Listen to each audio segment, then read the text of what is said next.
The history of Rotary is not a story of a man with a new idea, for Rotary's concept of fellowship is as old as civilization.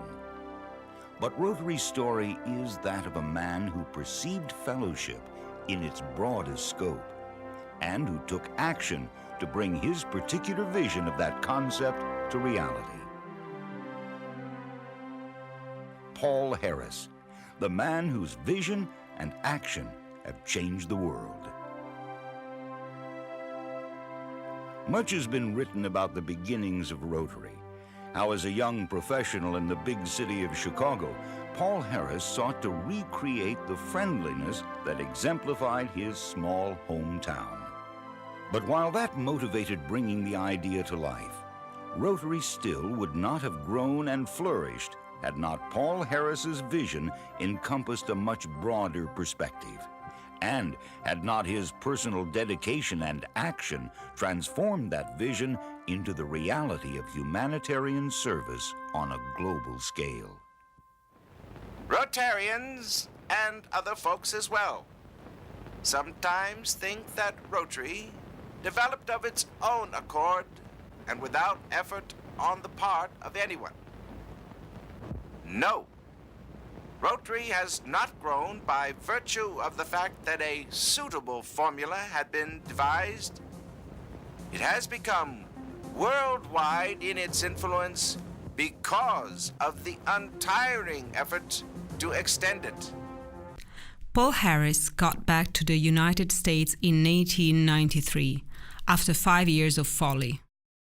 As soon as he arrived, he took the train to visit the World's Fair in Chicago. That beautiful Columbian Exposition was a happy interlude in his vagabondage. There, he found confirmation of his faith in the future possibilities of that fascinating metropolis. He had just enough money for the train fare and no more.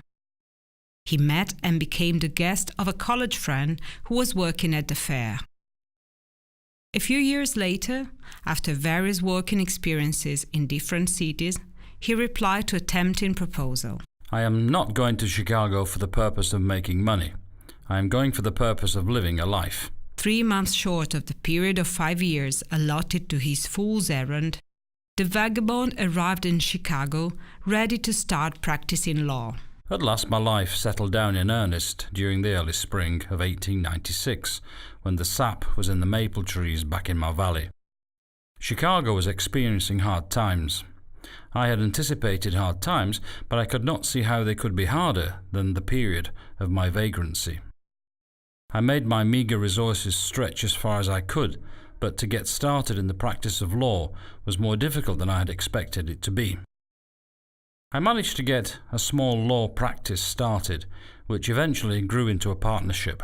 However, I was dreadfully lonesome.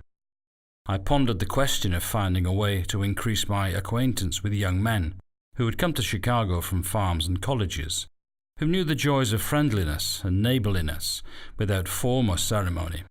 But it took a long while for my thinking to produce results. Weekdays, though they brought me many disappointments, had one advantage. Business kept me from thinking about myself. Sundays and holidays were my days of sorrow. I could go to the downtown churches on Sunday morning, but during the long Sunday afternoons I was desperately lonely. There is no place like a city park on a Sunday afternoon to feel one's loneliness. Even the music of excellent bands failed to dispel my gloom. All-day excursions across Lake Michigan by boat gave me temporary relief. I made acquaintances, but not real friends. To me, one essential thing was lacking, the presence of friends. Emerson said, "He who has 1,000 friends has not a friend to spare." In my earliest days in my adopted city, I had neither the 1,000 nor the one. One evening I went with a professional friend to his suburban home. After dinner, as we strolled around the neighborhood, my friend greeted by name various tradesmen at their stores. This reminded me of my New England village. The thought came to me, why not in big Chicago have a fellowship composed of just one man from each of many different occupations, without restrictions as to their politics or religion, with broad tolerance of each other's opinions. In such a fellowship, could there not be mutual helpfulness? I did not act upon my impulse at once. Months and even years passed.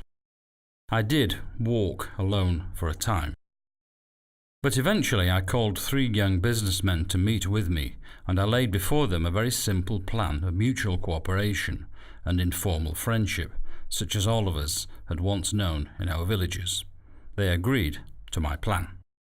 This is the short survey Paul Harris reported in his well-known work, My Road to Rotary, first published in 1945.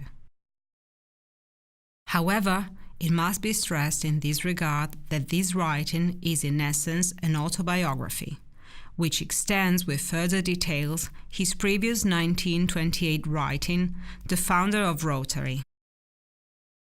My Road to Rotary is the story of a life, compiled a few years before the death of the author, with a marked emotional participation, nostalgia for an atmosphere remembered as an idyllic heritage, proud consciousness that the initial intuition was at the origin of a movement but had obtained worldwide diffusion.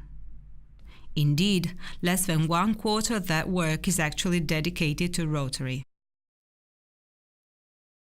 Feeling of loneliness and search for friends were among the grounds which led to the creation of the first club. The current Rotarian press emphasizes the value of friendship as the peculiar character of Rotarians' fellowship. However, was that intimate approach the only or even the main grounds of inspiration at the origin of Rotary? A forgotten work of Paul Harris, This Rotarian Age, probably his most important contribution to the knowledge of the roots of Rotary, first published in 1935 and never reprinted in the following 80 years, gives a further insight into this matter. The chapter 4th, Can Anything Good Come Out of Chicago?, provides a most useful review of the evolution of society that, through disasters and recoveries, was able to construct a social basis suitable for the birth of a great association like Rotary. Paul Harris' tale begins with the Great Fire of Chicago. During 1871 and the years immediately following, it became necessary for Dad Dearborn, Chicago's pseudonym, to lift itself by its bootstraps. On October the 9th, 1871, there was city. On October the 10th, there was fire. On October the 12th, there was little but smoke and ashes. All of that was the tragic result of the juxtaposition of a lantern and the heels of a cow. Perhaps that bovine was the bad queen of the cows. In any case, with one swift kick delivered at the right time and place, she undid the doings of a generation. Reconstruction after the Great Fire was frenetic and convulsive. The lawlessness of frontier life in America has been pictured as a remarkable phenomenon. Chicago retained many of the characteristics of a pioneer town until the beginning of the 20th century. Pioneer towns received their coup de grace mainly by open gambling. Open wine rooms with houses of assignation conveniently at hand were next in order. The Loop, Chicago downtown, so named because of the banked railway track which encircled and still encircles the city's centre, was honeycombed with such institutions. Interspersed with wine rooms were hundreds of saloons, some of which were breeders of crime and political corruption. There is nowadays general consent that saloons, as then conducted, were liabilities rather than assets. It has been contended that the saloon was a poor man's club. Quite right, but it was its hearthstone as well as many cases. The lure of the saloon was a consequence of man's insatiable desire for fellowship. Unfortunately, it broke down more than barriers. It broke down self-respect. For sure, Chicago's saloon days were its unkempt days. There was little, even in the downtown district, that could anticipate the well-groomed city of today. The languid Chicago River made a mess of the job of transporting sewage, stockyards oil, and fats to its mouth. where it was supposed to empty its fetid cargo into Lake Michigan. The city drew its water supply from there. Enough sewage and refuse succeeded in reaching their destination to pollute the drinking water to an extent that epidemics of typhoid fever followed each other in rapid succession.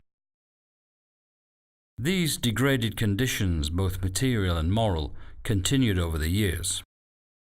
When the situation became so bad that it couldn't be worse, the outraged citizens arose, turned the turbid river right about, and sent it and its noisome contents meandering down the Illinois and Mississippi Valley.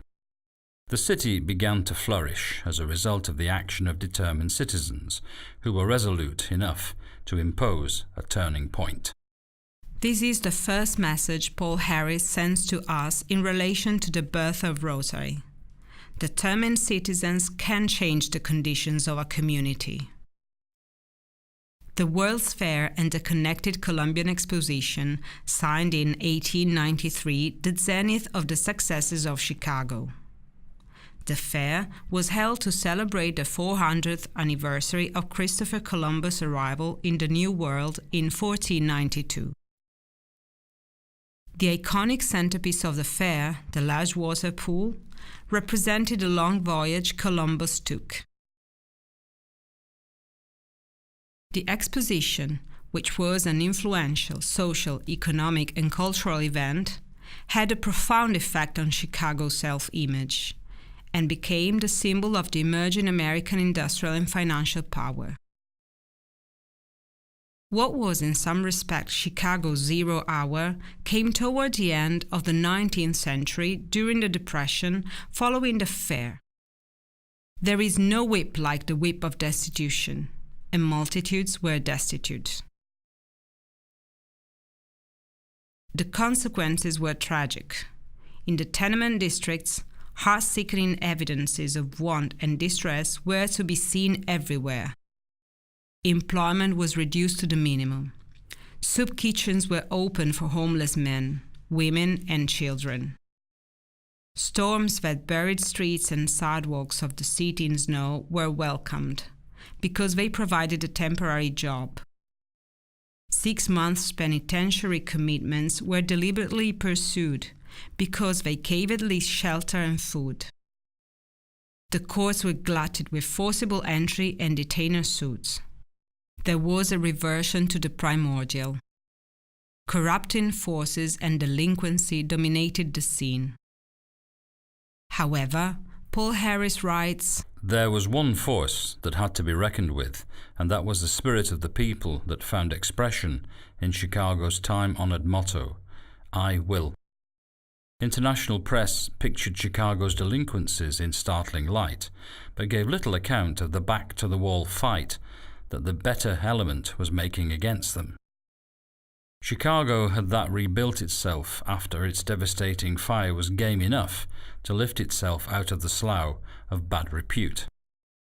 There could have been no more favourable birthplace for a movement like Rotary than paradoxical Chicago, where the battle for civic righteousness was being so fiercely waged." Once again, the founder stressed that the goodwill and the courageous initiative of the better elements to introduce new rules of conduct into the society represented the background for the birth of Rotary. The civic work, which became one of the scopes of our association at its very beginning, found here its inspiration. In 1929, Paul Harris sponsored a questionnaire to be sent to the 1905 and 1906 veteran members, asking whether there was consensus on the proposed statement that already in the early years an effort was made to engage the club in either charitable or civic work. In that questionnaire, Paul specifically urged the pioneer's opinion whether the third purpose of Rotary, besides the promotion of business interests of its members and the development of an intimate personal acquaintanceship, actually was the enlightenment of its members in public affairs or community welfare work, thereby making each member a better citizen. 23 answers were provided. 19 veteran members agreed with the proposed assumption. One of them stated that civic work had been the main reason for his attendance to the club. 3 pioneers affirmed that the change of business and friendship were of paramount importance in the first years of existence of the club, with one of them affirming that the primary object of early Rotary was to bring home the bacon. Selfishness and search for a more comfortable life were certainly present in the first times. However, as Chesley Perry, who served as General Secretary of Rotary over 32 years, remembered later, the business relations at that time recognized 3 axioms. First, let the buyer beware. Second, do the other fellow first before he does you. Third, cutthroat competition and who cannot compete go to hell. A businessman's competitors were his enemies, and if he could put any of them out of business, he thought he was doing himself a good turn. Business exchange in a friendly atmosphere, such as in the early Rotary, was a noteworthy advance compared with the common practice. Furthermore, a few members observed that the club would have a future only when it would do something of benefit to people besides its members, because an organization which was wholly selfish could not survive and grow. As a consequence, charities were the further step. The beginning was humble. The first charitable work was a collection of money to buy a horse for a poor pitchman whose broken-down nag, a necessary complement of his commerce, suddenly died. Distribution of gifts and assistance to children in schools located in slums followed under the direction of the Charity and Relief Committee of the club. Rotarians and their families worked together to purchase food, clothing, and toys to be distributed to the needy. Several different institutions, most of them in better economical conditions, did the same, often with a more widespread action and more effective results. There were also at the time charitable actions for animals, although their unselfishness is doubtful. Charity alone was felt not to be sufficient to characterize the club and to distinguish it from other organizations. Paul Harris was a leader in advocacy of the club's becoming interested in some civic work. However, there was no general agreement on this program, as Paul himself remembered. For some time there was very little enthusiasm. It then occurred to me that the way to bring it about was not to talk about it. The way was to put the principle into operation. Finally, the question was formally presented to the club. The discussion was lengthy and at the beginning somehow discouraging. The members had different views, but in the end they approved the program. In such way, the idea to extend things beyond the club's immediate circle was born. Paul Harris had heard the need for a net of public conversations in a conference, and immediately became interested in it as a project to start Rotary and civic activities. The first move was made on October 24, 1907, when, at the initiative of the Rotary Club, the Commercial Club, the Industrial Club, the Hamilton Club, the City Club met together with officials of the city administration of Chicago. Financial, sanitary, sociological, engineering and artistic aspects of a plan of creation of a net of conversations were discussed. Concrete scheme for the establishment of the stations was illustrated and a permanent operative committee was created. Within less than 2 years the work was completed, with allocations provided by the city and county. That operation did not consist in the simple construction of a wooden public convenience near to the city hall, as often reported in the current Rotarian press. It was an achievement that brought Rotary to the attention of other organizations throughout the city and identified it with civic projects. First of all, it signed the beginning of service. An event of paramount importance, which gave a new facet to Rotary, occurred in 1908. In that year, Paul Harris introduced a major addition to the scopes of the association by giving the club the state of a corporation, not for profit, organized under the General Corporation Act of the State of Illinois.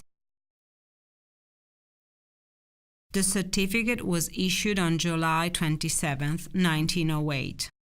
The most important part of that operation was the introduction of the third scope of Rotary, besides promotion of business interests and fellowship: the transition from a rather opportunistic club into an association that now adhered to an above-self mission. This fact can hardly be underestimated.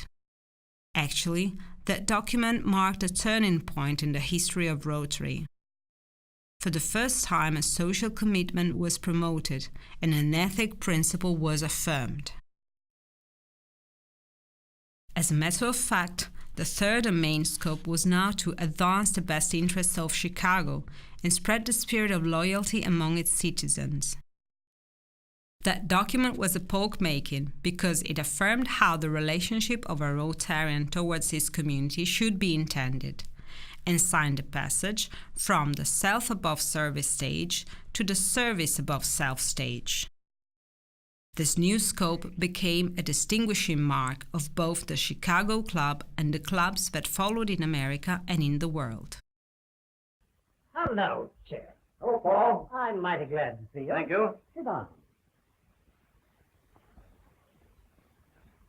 What have you there? A letter from a Rotarian in Western Canada who is preparing a history of his Rotary Club and asking us a number of questions about the organizing of the club some 30 years ago.